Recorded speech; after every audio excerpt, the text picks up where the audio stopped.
Степень исследованности узбекского языка в нашей отечественной литературе, ну, этот вопрос для меня несколько сложноват, потому что я ж не языковед, не лингвист, но, как мне известно, как я знаю, работ таковых для широкого читателя в принципе не существует.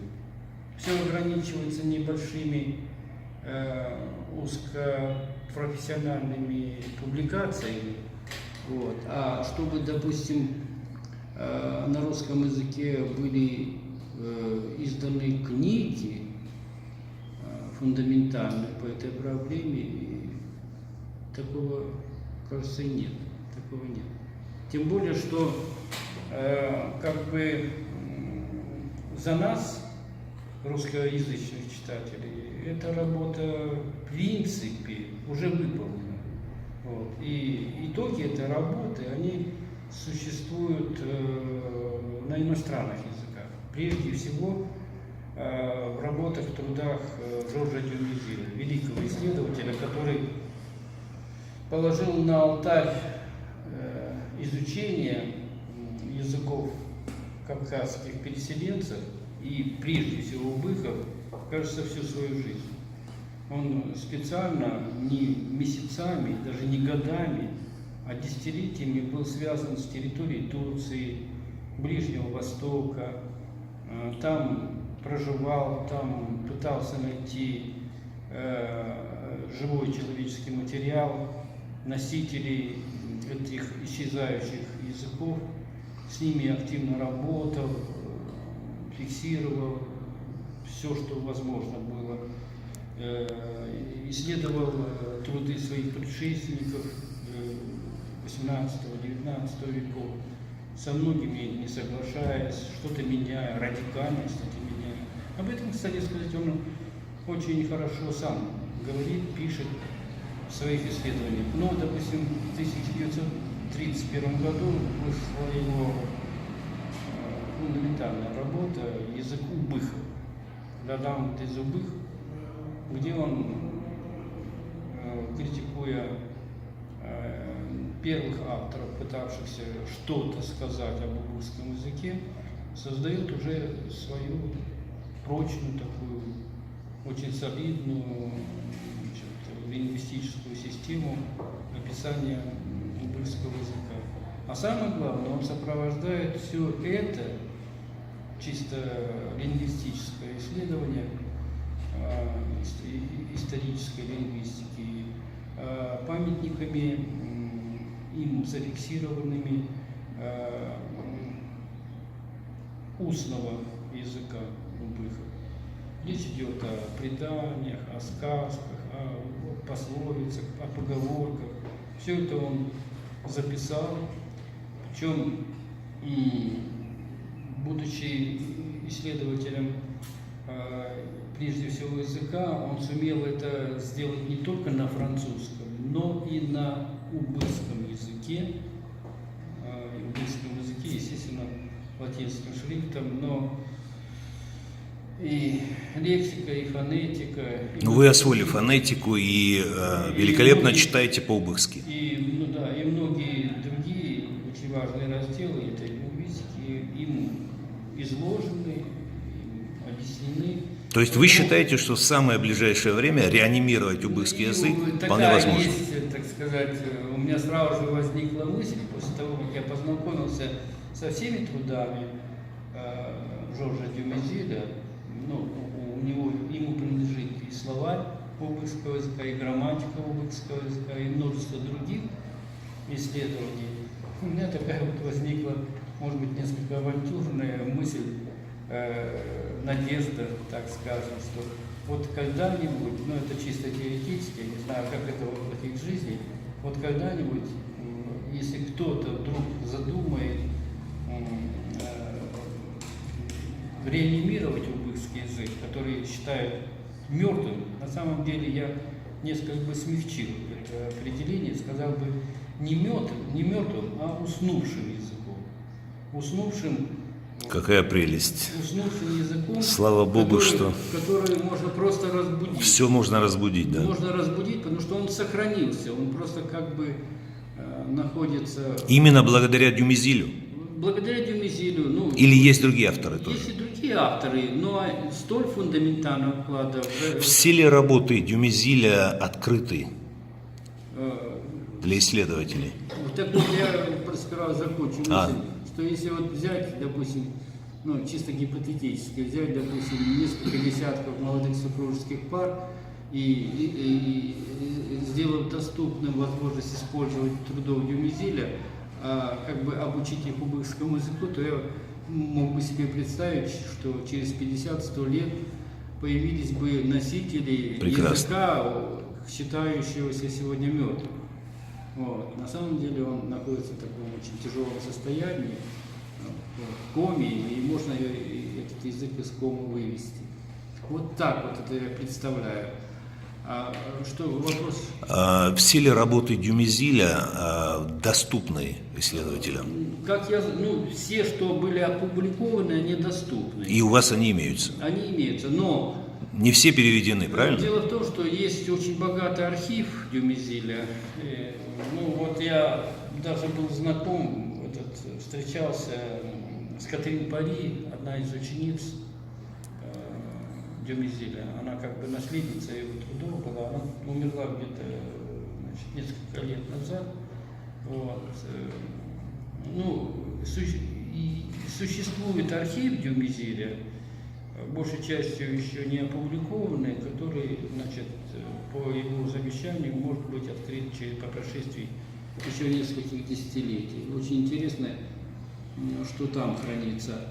А даже из того, что уже мы можем получить в виде изданных вещей, вполне достаточно для очень солидной работы.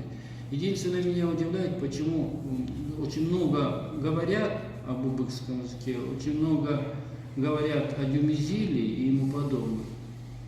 Вот. Но мало кто-либо из лингвистов пытался просто-напросто перевести его труды и сделать их доступными русскому читателю, широкому кругу специалистов. Особенно меня смущает, что этого не делали представители адыгских языков. Я не знаю, может и абхазских. Нет таких работ. Но есть у нас Чирикба, занимался и занимается. Что, как бы убыхский язык считается где-то посредником между убыхами и черкесским. Между абхазским и адыгским языками. Если бы проследить цепочку родства абхазского языка, то нужно было бы и абхазам, и нам в одинаковой степени постараться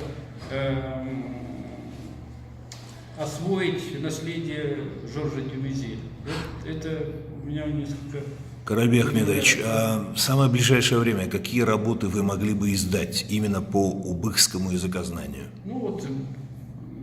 100 пословиц и поговорок убыхов мне очень понравились. Небольшая работа. Она не издана пока. Не издана. И на русский язык не переводится. И еще одна работа, которую вы мне показывали. Вот его первый серьезный труд по убыхам 1931 года издания, язык убыхов обязательно надо дать. Почему? Потому что там он дает как бы предысторию, начало. Вот эту работу вы готовы подготовить к изданию уже через 3 недели? Да. Отлично. Месяц там. Он рассказывает о своем начале исследовательского убыхского языка, говорит несколько об истории, вот, и о перспективах. И, жалуется, что к тому времени, когда он начал, уже как бы носителей языка было очень сложно найти. Но и этого ему хватило, очень кропотливых поисков, хватило, чтобы серьезные работы, большие многостраничные работы создать. Он как бы сохранил память, внутреннюю память убыхского языка и фольклора убыхского. Понимаете, это тоже очень важно. Он же не только лингвист, он и как литератор. Как вы иносказательно сказали, сейчас, в данное время, убыхский язык находится как бы в коме, да? Но в любое время, в любое время он может быть... Поэтому не надо торопиться его в категорию исчезнувших языков переводить. Дай Это бог, дай нельзя. бог. Это нельзя. И вот же есть же это. Скажите, пожалуйста, несколько фраз на убыхском языке для тех, кто очень-очень Ну вот я интересуется. приводил вот это вот. Я даже вот некоторые поговорки, пословицы, значит,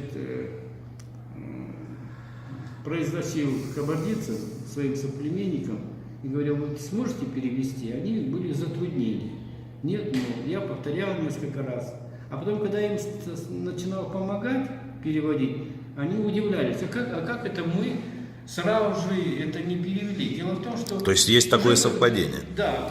Дело в том, что если бы достаточно был какой-то кратковременный контакт между убыхом, допустим, и кабардинцем, и, уверяю вас, через день-другой они бы вполне друг друга понимали. Вполне друг друга понимали. Ну, вот та пословица «Аякана». Вот, значит, тому, кто остался. Пчан, адуи, в твой двор, шаха, войдя. Удемча, о своих, удемзе, не болтай. Вот по-убыхски. По-кабардински очень, ну, почти совпадает. Вот эта фраза звучала бы, ну, я кабардинский не знаю, эта фраза бы звучала бы практически идентично. Понимаете? То есть только вот какие-то фонетические особенности убыхского языка не позволяют носителю сегодняшнего кабардинского языка сразу же ухватить смысл сказанного. Ну, очень близкие языки. И, по всей видимости, убыхи даже были ближе к нам по языку, чем, ну, к вам, абхазам. Вот. Ну, Даже абхазы, так, да? Да, скорее все-таки ближе они к нам, судя по тому, Понятно. что я прочитал. Ближе как-то к нам были, чем к Кавказу. Но это та цепочка, которая нас роднит, которая нас связывает. Это важно очень для убыхов и для нас. Очень важно. Спасибо. Сегодня, если мы будем говорить о рации абхазов и, допустим, адыгов, значит, надо обязательно вот этот убыхский язык.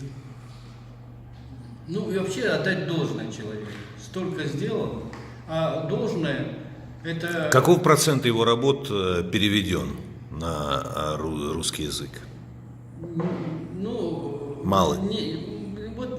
Я знаю, что вот в Грузии несколько сказок Всего лишь. там сборник Кошмар. такой, знаете, для А внутреннего на русском пользования. языке? А на русском языке ничего нет. Почти ничего нет. Дюмизиля нет. Ужас. И единственное, И вы можете исправить. больше работ у Дюмизиля, Дюмизиля больше знают по его работам, связанным с нацким эпосом. И то там, значит, есть некие, как бы мягче сказать, некие вопросы к этой части наследия Дюмизиля, где он, значит, ну, как бы несколько умаляет черкесскую основу нацкого эпоса. Это несколько смущает, но не знаю почему. Вот. Ну, видимо, он был увлечен другими направлениями. Нет, дело в том, что, значит, это чисто результат, чисто человеческий контакт.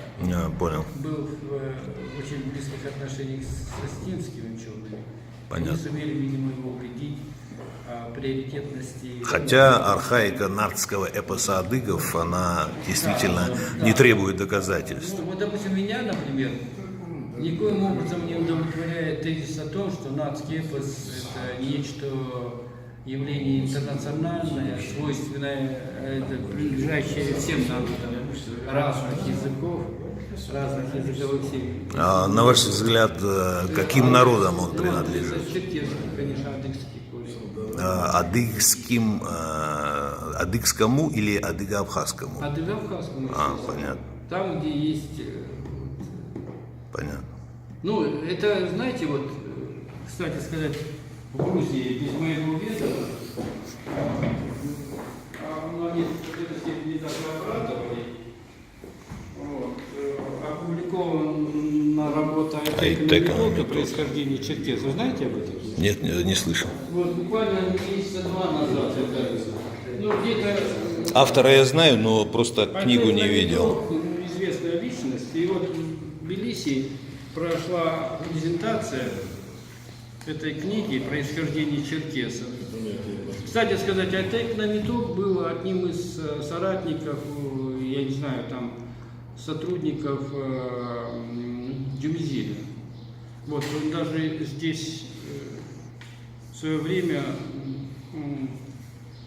посвятил свою работу Жоржу Дюмизилю. Вот это первая часть его работы «Происхождение черкесов» была опубликована в Париже в 30-е годы. Вот. А вторая часть, она хранилась в рукописях, не переведена была. И где-то лет 30 назад мне посчастливилось стать переводчиком этой рукописи «Происхождение черкесов». И вот, значит, эта работа, значит, она впервые опубликована была буквально месяц-два назад в Тбилиси. Так вот, значит, Айтек Намиток был сторонником концепции этрусского происхождения черкесов. О, даже так. Да, этрусского происхождения черкесов. Да. Это очень интересно. Каральбек Ахмедович, я вас благодарю за беседу.